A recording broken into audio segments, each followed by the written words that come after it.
Gabi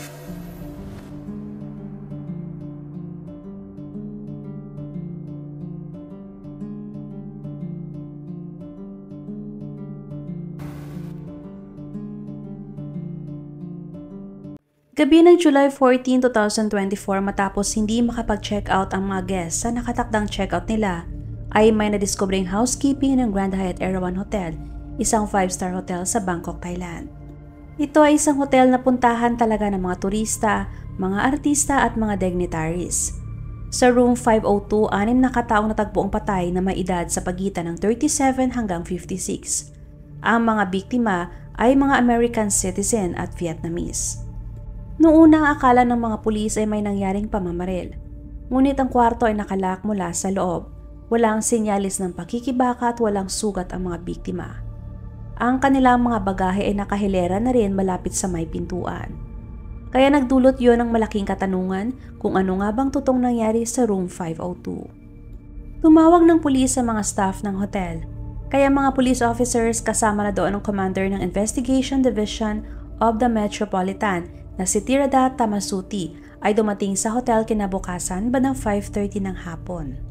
Ang mga biktima ay binubuo ng 3 babae na sina Nguyen Thi Phong, Sherin Chong, Nguyen Thi Phong Lan at 3 lalaki na sina Tran Di Pho, Dang Hung Van at Hung Tan Pham. Ang US Federal Bureau of Investigation ay sumali na sa mga Thai police sa pagsisiyasat sa misteryosong pagkamatay ng 6 na mga foreigners. Dahil 2 sa mga guests na natagpuang patay sa hotel ay mga US citizens. Ayon nga sa mga pulis na walang senyales ng pakikibaka o pagnanakaw at wala ding forced entry. Ang mga investigador ay nakakita din ng 6 na plato ng Thai food na hindi pa nagagalaw sa loob ng kwarto. Ang mga pagkain ay in-order ngunit hindi kinain. Nakita din sa kwarto ang 2 stainless na tumbler, mga tsaa, teacups at mga bukas na bote ng tubig. Kumolekta ng sample ng pagkain at inumin ang mga investigador para sa karagdagang investigasyon. Ang mga senyales ay tumuturo sa pagkalason, kahit na eksaktong dahilan ay nananatiling hindi pa rin malinaw. Tanging isang biktima lamang ang may sugat sa mukha na pinaniniwala ang tumama sa matigas na bagay nung siya ay natumba. Ayon kay Professor Wirachai Putawong, isang forensic expert, ang kaso ay maaaring cyanide poisoning dahil nangingitim ang mga labi at kuko ng mga biktima na indikasyon ng kakulangan sa oxygen at isang malaking palatandaan ng nakamamatay na cyanide. Ang cyanide ay isang nakamamatay na substance na hindi nagdudulot ng pagbubula ng bibig. May iba't ibang klase ng cyanide. Meron itong colorless gas, liquid at crystals. Katunayan ay maaaring mamamatay ang tao pag ito ay nakalanghap, o di naman kaya ay naabsorb ng kanyang balat, o di naman kaya ay nakainom o nakakain ng mga bagay na meron ito. Magdudulot ito ng lung damage, comatose o di naman kaya ay agarang pagkamatay ng biktima. Nadiskubre ng mga investigador na merong cyanide sa tsaa na ininom nila at sa kanilang mga pagkain. Yun ang nakikita nilang dahilan sa pagkamatay ng 6 na biktima. Ang mga katawan ay dinala sa Police General Hospital para sa autopsy. Di nagtagal ay kinumpirma ng Major General na merong cyanide sa blood test ng mga biktima. Ang matapang na substance ay ang siyang tumapo sa buhay ng 6 nang mabilisan at sila ay namatay ng tahimik. Katunayan kahit ang kanilang mga lamang loob ay naging kulay pula na. Wala nang iba pang paliwanag o rason at dahilan ng kanilang pagkamatay kundi tanging cyanide poisoning lamang. Nalaman nila sa isang Vietnamese tour guide na si Phan Ngoc Vo na siyang naging tour guide ng mga biktima na ang isa sa mga biktima na si Phong Lan ay inutusan siyang bumili ng snake medicine na nagkakahalaga ng 11,000 baht o kulang-kulang 18,000 sa peso. Ang sikat na gamot na yon ng mga Vietnamese ay naglalaman ng dugo ng ahas para sa pananakit ng kasukasuan at matatagpuan lamang yon sa Thailand. Kinausap ng tour guide ang isang tao na may palayo na tiger na siyang bibili ng gamot at i-deliver yon kay Phong Lan. Sinuri ng mga pulis ang CCTV footage para malocate si Tiger na maaring nakakaalam sa pinagmulan ng cyanide na ginamit sa mga biktima at maaring makikilala ang iba pang kasangkot. Base sa kahinahinalang transaksyon, si Phong Lan ang naging unang suspect ng insidente. Inimbestigahan pa ng mga pulis kung ang cyanide ay ipinuslit ba sa Thailand o binili lamang ito sa loob ng bansa. Dahil ipinagbabawal ito na gamitin sa Thailand at kung sino man ang mahuli na meron nito ay maaring mahaharap sa 2 taon na pagkakakulong. Noong July 18 nung matapos na ang autopsy, inanunsyo ng hospital na i-release din ang mga katawan sa kanilang mga pamilya para mailibing kung wala nang kakailanganin pa na karagdagang impormasyon ang mga pulis. Sa kuha ng CCTV sa hotel, dumating ang 5 sa mga biktima kasama ang kanilang mga bagahe at makikitang dumaan sila sa garden ng hotel papunta sa kanilang mga kwarto. Ibinahagi din ng Vietnamese media ang larawan ng isa sa mga biktima na si Shireen Chong na malalim ang iniisip at balisa habang paakyat ito sa kanyang kwarto bago ang mga pagpatay. Kasunod noon ay wala nang nakita na may pumasok o umalis pa sa mga biktima, kaya maaaring isa sa mga biktima ang salarin. Malabo din ang ideyang pare-pareho nilang plinano ang nangyari dahil ang iba sa kanila ay may mga nakaplano pang tour at ang kanilang mga katawan ay nakita sa iba't ibang parte ng kwarto. 7 kwarto ang naibook para sa grupo, ngunit 6 na katao lamang ang nakapag-check-in. Ang isa na hindi nakarating ay ang kapatid ng isa sa mga biktima dahil pumunta ito sa Da Nang, Vietnam noong July 10 at kalaunan ay kinumpirma ng mga pulis na hindi siya involved sa nangyari. Ang isa sa mga biktima na nagngangalang Tran Dinh Pho ay isang makeup artist na nagmula sa Da Nang, Vietnam. Sobrang nagulat at hindi makapaniwala ang mga magulang ni Tran nung nalaman nila na mula sa mga kaibigan at kasamahan sa trabaho na patay na ang kanilang anak. Nagkaroon din ng press con ang mga pulis kasama ang pamilya ng mga biktima. At sa panahon ng interview sa pamilya ng mga biktima, ang mga pulis ay nakakita ng isang mahalagang clue.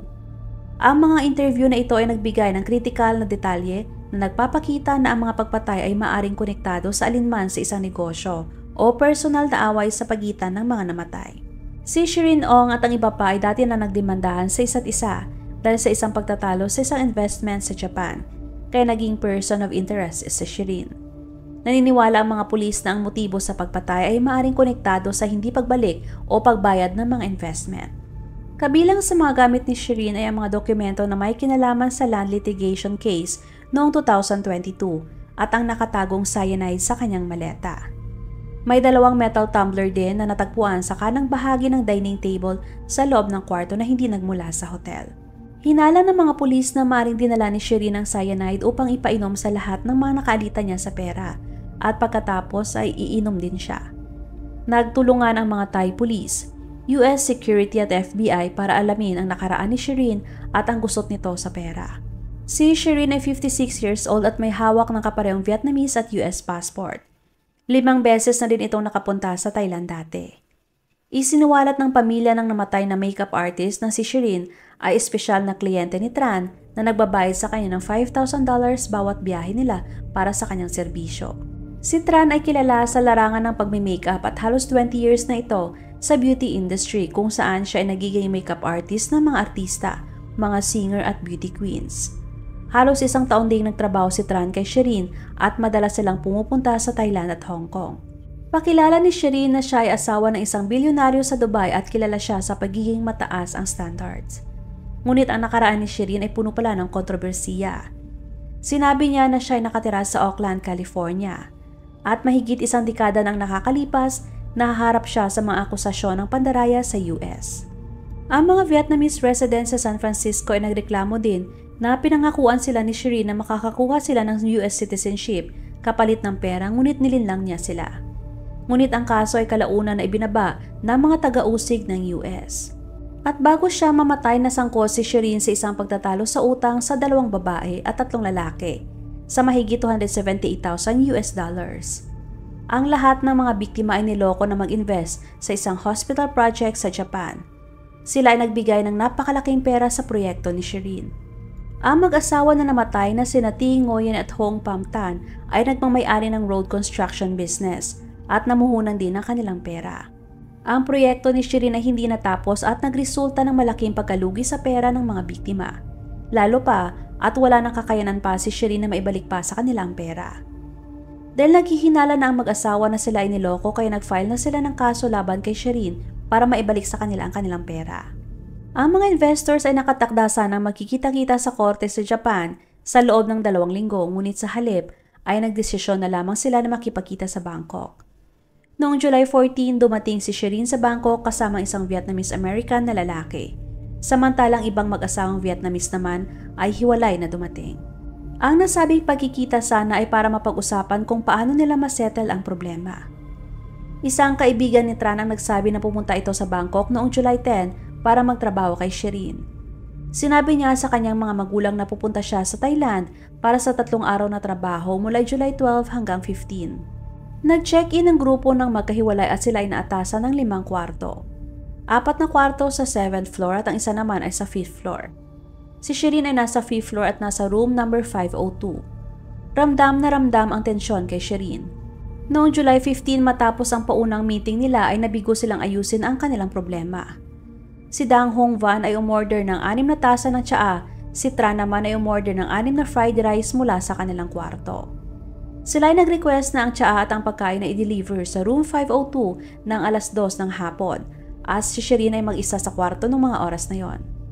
Nag-offer ang waiter na siyang magtimpla ng tsaa ngunit tumanggi si Shireen. Halos hindi siya makapagsalita at makikitang sobra siyang tensyonado. Pagkaalis ng waiter ay nagsimula na rin magsidatingan ang mga biktima sa suite ni Shireen. Pumasok ang mag-asawa dalang maleta para sa karagdagang pag-uusap. Bandang 2:17 ang 6 ay nakita sa may pintuan bago ito tuluyang nagsara. At simula noon ay wala nang may gumalaw pa mula sa loob. Ibig sabihin na wala nang nakita pang lumabas ulit sa kwarto o may pumasok.